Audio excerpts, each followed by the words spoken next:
मानव नेत्र आकार में गोलाकार होता है। मानव नेत्र अंदर में खोखला होता है जिसमें दरो भरा रहता है। ये पारदर्शी दरो होता है, इसको कचाव दरो कहते हैं। नेत्र में मुख्य 3 बाहरी परतें होती हैं जिन्हें दृढ़ पटल, रक्त पटल तथा दृष्ट पटल कहते हैं। दृष्ट पटल को रेटिना भी कहा जाता है। दृढ़ पटल अपारदर्शी होता है, लेकिन नेत्र लेंस के सामने यह पारदर्शी और उभरा होता है। इसे कार्निया कहते हैं। नेत्र की दूसरी परत होती है रक्त पटल, जिसमें रक्त कोशिकाओं का जाल होता है। यह नेत्र के सभी भागों को रुधिर प्रदान करती है।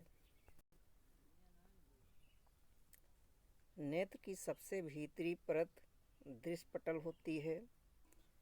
इसी में सामने रखी वस्तु का प्रतिबिंब बनता है। जब कोई वस्तु नेत्र के सामने रखते हैं तो उससे प्रकाश चलकर आता है, रेटिना पर गिरता है और यहाँ पर उसका उल्टा प्रतिबिंब बनता है, लेकिन हमारा मस्तिष्क उसे सीधा समझता है।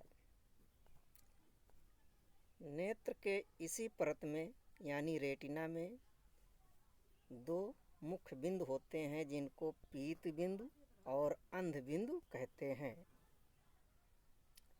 पीत बिंदु पर प्रतिबिंब स्पष्ट और चमकीला बनता है, लेकिन अंध बिंदु पर प्रतिबिंब धुंधला बनता है और स्पष्ट नहीं होता है।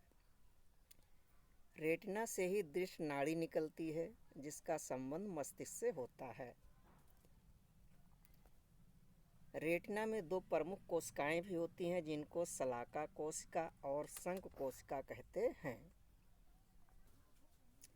शलाका कोशिकाएं प्रकाश का ज्ञान कराती हैं और शंख कोशिकाएं रंगों का ज्ञान कराती हैं। नेत्र लेंस पारदर्शी प्रोटीन का बना हुआ उत्तल लेंस होता है। नेत्र लेंस के सामने एक पर्दा होता है जिसे हम तारा कहते हैं। तारा में एक छिद्र होता है जिसको पुतली कहा जाता है। इसी पुतली से होकर प्रकाश किरणें नेत्र लेंस से होते हुए रेटिना में जाकर गिरती हैं। तारा या आइरिस का रंग अलग अलग व्यक्तियों में अलग अलग होता है। किसी में नीला तो किसी में भूरा, किसी में काला हो सकता है और कुछ में सुनहरे रंग का भी होता है। नेत्र लेंस के चारों ओर मांसपेशियां होती हैं जो लेंस की फोकस दूरी को घटाती और बढ़ाती हैं। इसे नेत्र की समंजन क्षमता कहते हैं। जब नेत्र की मांसपेशियों की निष्क्रियता प्रारंभ होने लगती है, यानी इसकी क्रियाशीलता खत्म होने लगती है, तो व्यक्ति को या तो दूर की वस्तुएं कम दिखाई देती हैं या नज़दीक की वस्तुएं कम दिखाई देती हैं। इससे दृष्टि दोष उत्पन्न होता है।